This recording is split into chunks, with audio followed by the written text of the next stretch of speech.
Langit pagi di Bandara Soekarno-Hatta tampak cerah, seolah memberi restu bagi rombongan jemaah haji Indonesia yang bersiap berangkat ke Tanah Suci. Di antara mereka, Karim berdiri tegak dengan pakaian ihram yang rapi, senyum angkuh menghiasi wajahnya. Ia disambut dengan pelukan dan doa oleh keluarga serta kerabatnya yang merasa bangga melihatnya berangkat menunaikan ibadah haji. Akhirnya, Karim menjadi haji juga, bisik seorang kerabat dengan kagum.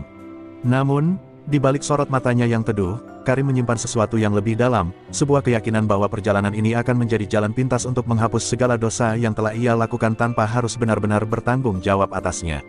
Saat melangkah ke dalam pesawat, Karim menyandarkan tubuhnya ke kursi kelas bisnis dengan santai. Di sekelilingnya, para jemaah lain terlihat larut dalam doa dan zikir, memohon kelancaran ibadah mereka. Namun, Karim tidak tertarik untuk berdoa. Baginya, keberangkatan ini hanyalah formalitas, ibadah yang akan menjadikannya sosok lebih terhormat di mata masyarakat. Ia tidak peduli dengan dosa-dosanya, wanita-wanita yang ia paksa, hati yang ia hancurkan, dan air mata yang ia abaikan. Ia merasa, begitu menginjakkan kaki di Mekah, semua itu akan terhapus begitu saja, seperti jejak di pasir yang diterpa angin. Namun, di tengah penerbangan, Karim mulai merasa gelisah. Udara kabin terasa lebih dingin dari biasanya, dan bulu kuduknya meremang tanpa alasan yang jelas. Matanya terpejam, mencoba tidur sejenak, tetapi bayangan-bayangan menyeramkan muncul di benaknya. Wajah-wajah wanita yang pernah ia sakiti mulai bermunculan dalam pikirannya, menangis, menjerit, menatapnya dengan penuh kepedihan. Beberapa dari mereka tampak mengulurkan tangan, seolah ingin meraih dan menyeretnya ke dalam kegelapan. Karim terbangun dengan napas tersengal, tubuhnya berkeringat meskipun suhu di dalam pesawat begitu dingin. Mimpi buruk, gumamnya pelan, mencoba menenangkan dirinya. Setibanya di Jeddah, Karim berusaha melupakan kegelisahannya. Ia berpikir mungkin ini hanya efek dari perjalanan panjang atau perasaan gugup karena berada di Tanah Suci untuk pertama kalinya. Namun, begitu ia menginjakkan kaki di Mekah dan melihat Ka'bah berdiri megah di hadapannya, ada sesuatu di dalam dadanya yang bergetar hebat. Bukan perasaan haru atau kehusyukan seperti yang dirasakan jemaah lain, melainkan ketakutan yang semakin nyata. Ia merasa seperti seorang pendosa yang berjalan menuju pengadilan terakhirnya, dan entah mengapa, dalam sekejap, ia merasa bahwa perjalanan ini bukan tentang ibadah, tetapi tentang sesuatu yang jauh lebih besar. Sesuatu yang tidak pernah ia duga sebelumnya. Langkah Karim di kota suci Mekah terasa berat. Setiap sudut Masjidil Haram yang ia lewati seakan menghakiminya, seolah-olah ada mata tak kasat mata yang mengawasinya dengan tajam. Di sekelilingnya, jemaah lain larut dalam tangis dan doa penuh harap, sementara hatinya justru dipenuhi ketakutan yang tak beralasan. Ia mencoba menepis perasaan itu, tetapi setiap kali matanya menatap Ka'bah, dadanya terasa semakin sesak. Karim berpikir, bukankah Allah Maha Pengampun? Jika benar, mengapa hatinya semakin gelap, seperti ada sesuatu yang menyeretnya ke dalam jurang yang lebih dalam. Saat ia duduk termenung di dalam kamar hotelnya, pikirannya mulai kembali ke masa lalu. Wajah-wajah wanita yang pernah ia nodai berkelebat dalam ingatannya, seperti potongan film yang berputar tanpa henti. Ada Sari, seorang gadis lugu yang ia paksa dengan rayuan manisnya, lalu ia tinggalkan dalam keadaan hancur. Ada Lina, yang terjebak dalam tipu daya Karim hingga kehilangan segalanya. Ada juga Mira, yang dulu memohon belas kasihannya setelah Karim menghancurkan masa depannya, tetapi Karim justru tertawa dan menganggapnya lelucon. Wanita-wanita itu tidak hanya kehilangan harga diri mereka, tetapi juga kehilangan harapan, terkubur dalam trauma yang Karim ciptakan tanpa sedikit pun rasa penyesalan. Tiba-tiba, lampu kamar hotel berkedip, dan udara di sekelilingnya terasa begitu dingin. Karim merasakan desiran aneh di tengkuknya, membuat bulu kuduknya berdiri. Dalam sekejap, bayangan seorang wanita muncul di cermin di hadapannya, wajahnya pucat, matanya kosong, dan bibirnya bergetar seperti ingin mengatakan sesuatu. Karim terperanjat, tubuhnya membeku di tempat. "Kau pikir bisa lari?" bisik suara samar yang menggema di kepalanya. Ia berteriak, mencoba mengusir bayangan itu, tetapi semakin ia melawan, semakin banyak wajah-wajah lain yang muncul, memenuhi ruangan dengan tatapan penuh dendam dan kesedihan. Karim jatuh terduduk di lantai, tangannya gemetar. Ini bukan sekadar rasa bersalah, ini adalah sesuatu yang nyata. Ia mulai sadar bahwa ibadah hajinya bukan sekadar perjalanan spiritual biasa. Ada sesuatu yang sedang menunggunya di Tanah Suci ini, sesuatu yang lebih mengerikan daripada sekadar rasa takut. Ia menggenggam kepalanya, merasakan dunia di sekelilingnya berputar. "Aku harus menyelesaikan ini, aku harus beribadah," gumamnya, memaksakan diri bangkit. Namun, dalam hatinya, ia tahu, dosa-dosa itu tidak bisa dihapus hanya dengan melangkahkan kaki ke Tanah Suci. Sesuatu yang lebih besar sedang mengintainya, dan ia hanya tinggal menghitung waktu sebelum semuanya berubah menjadi bencana yang tak terelakkan. Malam itu, Karim berjalan sendirian di sekitar pelataran Masjidil Haram, mencoba menenangkan pikirannya yang terus dihantui bayangan masa lalu. Udara hangat Mekah seharusnya memberi ketenangan, tetapi yang ia rasakan justru kebalikannya. Setiap langkah yang ia ambil terasa berat, seakan ada rantai tak kasat mata yang membelenggu tubuhnya. Di sekelilingnya, para jemaah tampak khusyuk beribadah, tetapi di telinganya, suara-suara berbisik semakin jelas. Kau pikir bisa menghapus semuanya hanya dengan datang ke sini? Suara itu mendesis, membuat jantung Karim berdegup kencang. Ia menoleh ke kiri dan kanan, tetapi tidak ada siapapun di dekatnya. Tiba-tiba, tubuhnya terasa panas, keringat dingin mengalir di pelipisnya.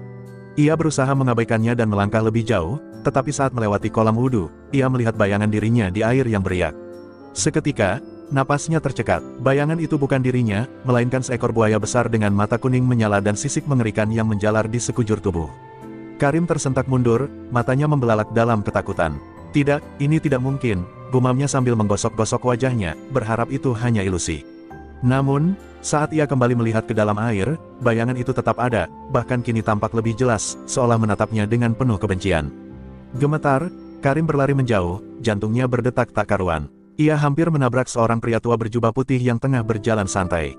Pria itu menatapnya dengan mata tajam yang penuh makna, seakan mengetahui sesuatu. Kau bisa berlari sejauh yang kau mau, tetapi dosa tidak bisa dilenyapkan tanpa pertobatan yang sesungguhnya, kata pria itu dengan suara dalam. Karim terpaku, ingin bertanya lebih lanjut, tetapi saat ia mengedipkan mata, pria itu sudah menghilang entah kemana. Dadanya semakin sesak, seolah udara di sekelilingnya menipis.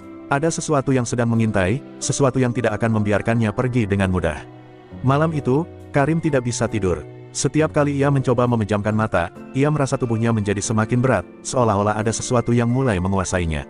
Tangannya terasa kasar, kulitnya seakan berubah tekstur, dan setiap kali ia berkeringat, ada aroma anyir yang menyeruak. Ia menatap tangannya di bawah cahaya lampu, dan yang ia lihat membuatnya hampir berteriak. Di pergelangan tangannya, mulai muncul sisik kecil berwarna kehijauan, berkilauan menyeramkan dalam redupnya kamar hotel. Karim tersentak, panik, dan meremas kulitnya dengan kasar, berharap bisa menghilangkan tanda itu. Tidak, ini hanya halusinasi, desisnya, tetapi jauh di dalam hatinya, ia tahu, ini adalah permulaan dari sesuatu yang lebih mengerikan. Langkah Karim terasa berat saat ia bergabung dengan lautan jemaah yang mengelilingi Ka'bah untuk melaksanakan tawaf. Keringat dingin mengalir di pelipisnya, tetapi bukan karena kelelahan, melainkan ketakutan yang terus menghantui. Tanda-tanda aneh di tubuhnya semakin jelas. Kulitnya terasa semakin kasar, dan setiap kali ia menggenggam kain ihram, ada sensasi aneh seperti kuku-kukunya mulai menebal. Ia mencoba fokus pada ibadahnya, mengabaikan semua kegelisahan, tetapi suara-suara di kepalanya kembali bergema. Kau tidak bisa lari, Karim, waktumu sudah tiba, suara-suara itu berbisik, menggema di antara kerumunan jemaah yang terus berdoa dengan khusyuk. Saat putaran tawaf memasuki ronde keempat, Karim mulai merasa sesak napas. Kepalanya berdenyut, pandangannya berbayang, dan tubuhnya terasa semakin berat. Ia berhenti sejenak, mencoba menarik napas dalam-dalam, tetapi sesuatu yang jauh lebih buruk mulai terjadi. Tangannya mulai berubah, jari-jarinya memanjang, kukunya menghitam dan menajam, sementara sisik hijau gelap mulai menjalar dari pergelangan hingga ke lengan. Karim terkejut dan segera menyembunyikan tangannya di balik kain ihramnya, tetapi perubahan itu semakin cepat. Kakinya mulai kaku, dan saat ia melangkah, gerakannya menjadi lebih lambat, seperti tubuhnya bukan lagi miliknya sendiri. Jeritan pertama terdengar dari seorang wanita yang berdiri di dekatnya. Astagfirullah, apa itu? Wanita itu mundur dengan wajah pucat, menunjuk ke arah Karim. Jemaah di sekelilingnya mulai melihat ke arahnya, dan dalam hitungan detik, kepanikan melanda. Karim merasakan wajahnya berubah, kulitnya mengeras, matanya terasa membesar dan memanas, rahangnya terasa panjang dan berat. Ia terhuyung ke depan, mencoba mencari pegangan, tetapi yang terdengar dari mulutnya bukan lagi suara manusia, melainkan desisan dalam yang menyeramkan. Orang-orang mulai berteriak, berlarian menjauh, sementara tubuh Karim kini berubah sepenuhnya. Dalam sekejap, di tengah-tengah Masjidil Haram, di hadapan ribuan jemaah, berdiri seekor buaya besar dengan mata keemasan yang menyala. Kekacauan terjadi, jemaah yang ketakutan berusaha menjauh, beberapa ada yang menangis histeris, sementara petugas keamanan berusaha mengendalikan situasi. Namun, yang paling mencekam adalah tatapan buaya itu sendiri, mata Karim masih ada di dalamnya, penuh dengan ketakutan dan penyesalan. Ia ingin berteriak, ingin meminta tolong, tetapi yang keluar dari mulutnya hanyalah geraman berat. Ia ingin bergerak, tetapi tubuhnya kini sepenuhnya dikendalikan oleh sesuatu yang lebih besar darinya, sebuah kutukan yang akhirnya menampakkan wajahnya. Di depan Ka'bah yang suci, di tengah ribuan manusia yang bersujud, Karim bukan lagi manusia. Ia telah menjadi sesuatu yang selama ini melambangkan kebuasannya, seekor predator, yang kini terjebak dalam tubuh yang ia sendiri tidak bisa kendalikan. Karim, atau apa yang tersisa darinya, mengamuk di tengah lautan manusia yang ketakutan. Dalam wujud buaya raksasa, ia merasakan tubuhnya begitu asing, berat, kasar, dan penuh tenaga liar yang tak terkendali. Ia mencoba berdiri tegak seperti manusia, tetapi yang terjadi justru sebaliknya.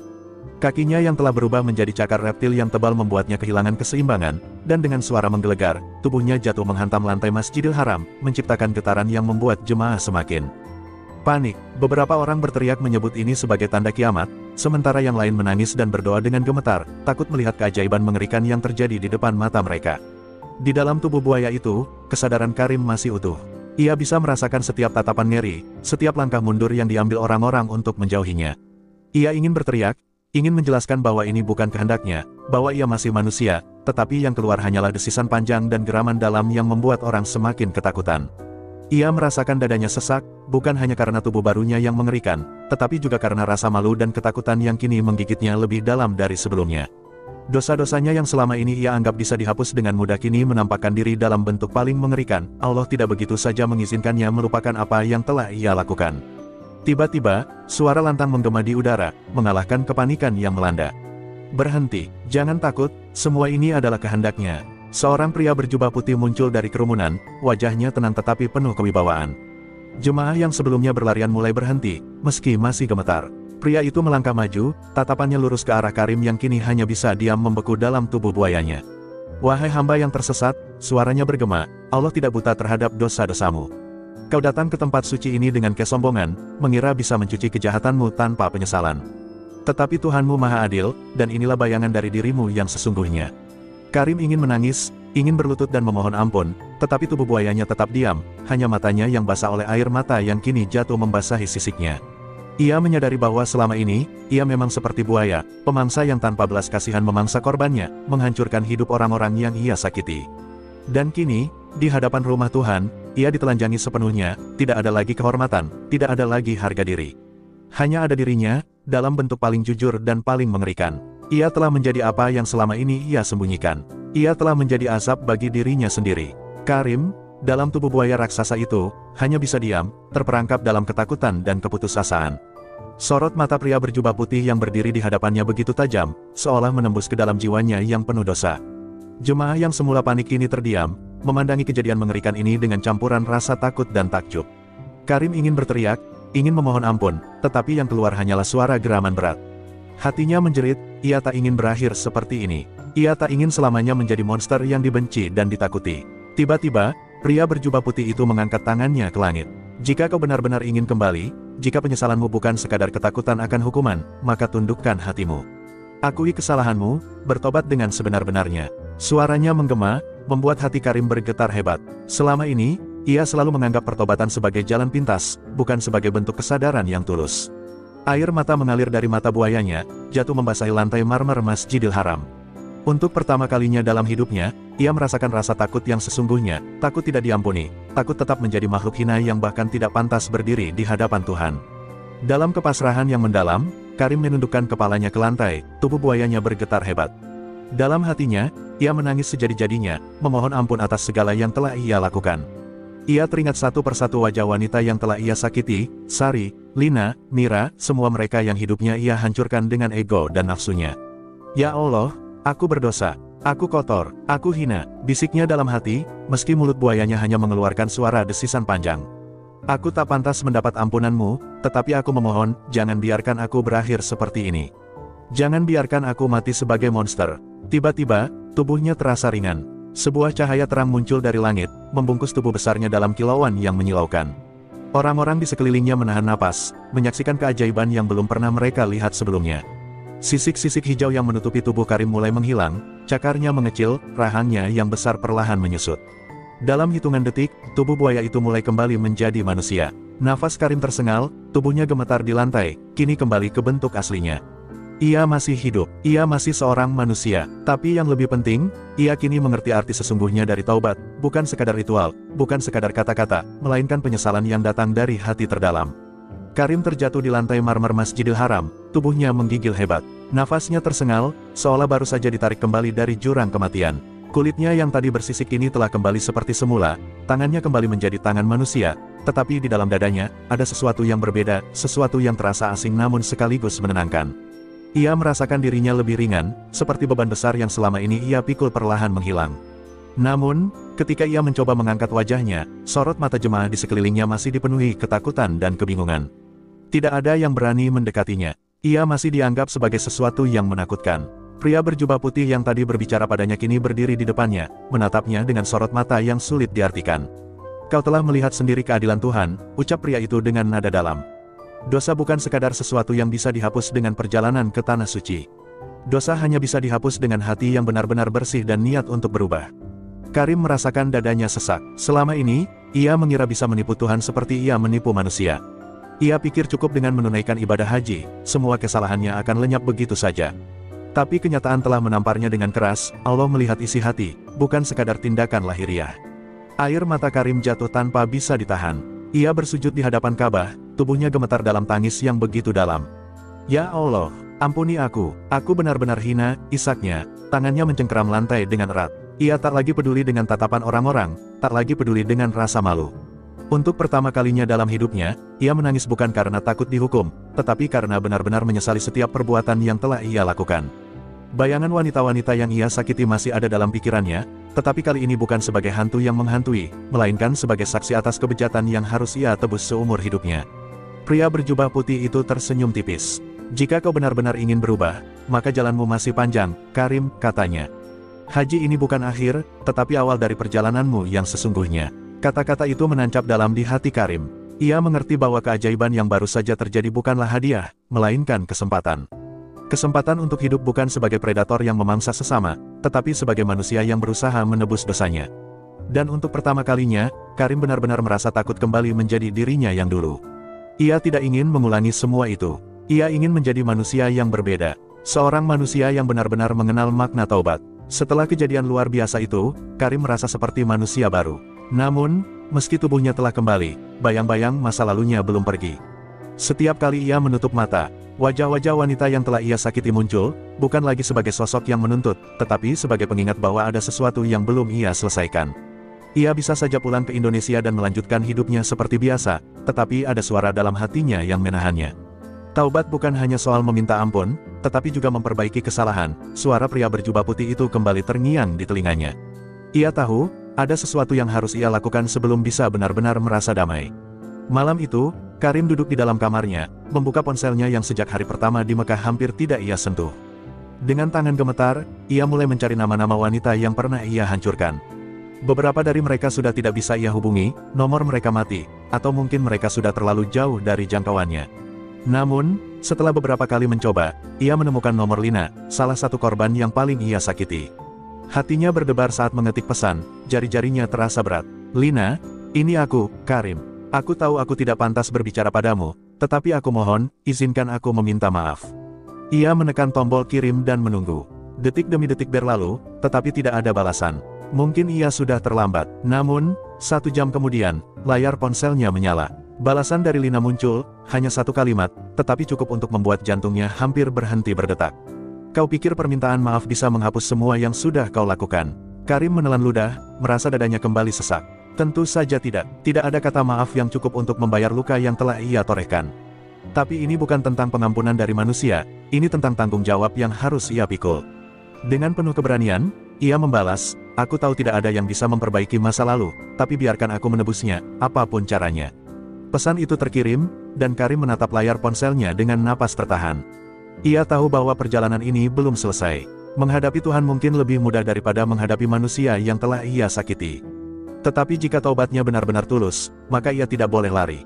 Ia harus menerima segala konsekuensi dari perbuatannya, bahkan jika itu berarti menghadapi kebencian dan amarah mereka. Haji ini bukan akhir dari segalanya, ini adalah awal dari perjalanan panjang untuk menebus dosa-dosanya. Dan ia siap, meskipun itu berarti harus menghadapi neraka yang ia ciptakan sendiri. Pagi itu, Karim duduk termenung di balkon hotelnya, menatap langit Mekah yang masih temaram. Angin sejuk yang bertiup seharusnya memberi ketenangan, tetapi di dalam hatinya, ada kegelisahan yang tak kunjung hilang. Semalaman ia menunggu balasan dari Lina, tetapi tidak ada satupun pesan yang masuk. Mungkin ini sudah hukuman yang sepadan, ia harus menerima bahwa beberapa luka tidak bisa disembuhkan hanya dengan kata maaf. Namun, di lubuk hatinya, ia berharap bisa melakukan sesuatu yang lebih dari sekadar meminta ampun. Ia ingin mengembalikan harga diri orang-orang yang telah ia hancurkan, meskipun itu berarti ia harus kehilangan segalanya. Tiba-tiba, ponselnya bergetar. Sebuah pesan dari Lina muncul di layarnya. Kau ingin menebus kesalahanmu, jangan hanya bicara, temui aku setelah kau kembali. Karim menghela napas panjang, tangannya mengepal. Ini bukan undangan untuk berdamai, ini adalah kesempatan untuk menghadapi kenyataan yang selama ini ia hindari. Ia tahu pertemuan itu tidak akan mudah, bahwa mungkin ia akan dihina, dicaci, atau bahkan dipukul. Tapi kali ini, ia tidak akan lari. Untuk pertama kalinya dalam hidupnya, ia ingin menerima semua konsekuensi dari dosa-dosanya dengan kepala tegak. Hari-hari terakhirnya di Mekah ia habiskan dengan banyak berdiam diri, merenungkan perjalanan hidupnya. Ia mengingat kembali bagaimana dulu ia memandang wanita hanya sebagai objek kesenangan, tanpa pernah berpikir tentang perasaan mereka. Kini, ia sadar bahwa kebahagiaan yang ia cari selama ini bukanlah soal memiliki banyak wanita atau menikmati hidup tanpa batas, tetapi tentang menjadi manusia yang layak dihormati oleh Tuhan maupun sesama. Ia pernah menjadi predator, tetapi kini ia hanya ingin menjadi manusia yang bisa menatap dirinya sendiri tanpa rasa jijik. Saat pesawat yang akan membawanya kembali ke Indonesia mulai lepas landas, Karim menatap kota suci itu sekali lagi. Ia tahu bahwa perjalanannya belum selesai. Taubatnya masih harus diuji, dan penderitaan yang akan ia hadapi setelah ini mungkin jauh lebih berat daripada apa yang ia alami di Mekah. Tapi satu hal yang ia yakini, ia tidak akan pernah menjadi buaya lagi. Ia siap menanggung semua akibat perbuatannya, apapun itu. Karena hanya dengan begitu, ia bisa benar-benar kembali menjadi manusia. Karim melangkah keluar dari bandara dengan hati yang berdebar. Udara Indonesia yang hangat menyambutnya, tetapi tidak ada ketenangan di dalam dirinya. Ini adalah awal dari perjalanan yang lebih berat. Ia telah menunaikan ibadah haji, telah menyaksikan sendiri keadilan Tuhan, dan telah kembali sebagai manusia setelah mengalami kutukan mengerikan. Namun, kini ia menghadapi ujian yang lebih nyata, menghadapi orang-orang yang telah ia sakiti. Pesan dari Lina masih tersimpan di ponselnya, menjadi pengingat bahwa ia tidak bisa menghindar lagi. Dengan langkah mantap, ia menghubungi Lina dan meminta waktu untuk bertemu. Hari yang dinanti pun tiba. Karim duduk di sebuah kafe kecil di sudut kota, jantungnya berdetak kencang. Ia melihat Lina datang dengan tatapan dingin dan penuh luka. Wanita itu duduk di hadapannya tanpa sepatah kata pun, hanya menatapnya dengan sorot mata yang begitu dalam, mata seseorang yang telah kehilangan banyak hal karena ulahnya. Karim menunduk, mencari kata-kata yang tepat, tetapi tidak ada yang terasa cukup. Aku tidak meminta maaf agar kau memaafkanku, suaranya bergetar, aku hanya ingin mengakui semua kesalahanku. Aku sadar, aku telah menghancurkan hidupmu dan mungkin tidak ada yang bisa menghapus itu. Tapi aku ingin menebusnya, dengan cara apapun yang bisa. Lina tertawa kecil, tetapi bukan tawa bahagia. Menebus, apa kau pikir kau bisa mengembalikan semua yang kau ambil dariku? Nadanya penuh luka, membuat Karim semakin terpuruk. Ia ingin berbicara, tetapi tak ada kata yang bisa membantah kenyataan itu. Ia hanya bisa menunduk, menerima setiap amarah yang Lina lontarkan. Kau telah merusak hidupku, membuatku kehilangan kepercayaan, membuatku merasa tak berharga. Suaranya bergetar, penuh emosi yang selama ini terpendam. Dan sekarang kau datang, berpikir bahwa hanya dengan kata maaf, semuanya bisa selesai. Air mata jatuh dari mata Lina, dan Karim merasakan dadanya semakin sesak. Aku tahu ini tidak cukup, ucap Karim lirih. Tapi aku tidak akan berhenti berusaha menebusnya. Aku tidak bisa mengubah masa lalu, tetapi aku bisa memastikan bahwa aku tidak akan pernah menjadi pria yang sama lagi. Aku akan menghabiskan sisa hidupku untuk membantu mereka yang pernah tersakiti oleh orang-orang seperti aku. Lina terdiam, matanya masih penuh kemarahan. Tetapi di balik itu, ada sedikit keraguan. Ia tidak bisa begitu saja menerima kata-kata Karim, tetapi ia juga melihat ketulusan yang berbeda di sana. Ia menghela napas panjang. Buktikan, katanya singkat, sebelum bangkit dan pergi, meninggalkan Karim sendiri dengan penyesalan yang belum tuntas. Tetapi kali ini, Karim tidak akan lari. Ia telah memilih jalannya, jalan yang sulit, penuh duri, tetapi satu-satunya jalan menuju pengampunan yang sejati. Cerita selesai, terima kasih sudah menonton Anfa Story Channel.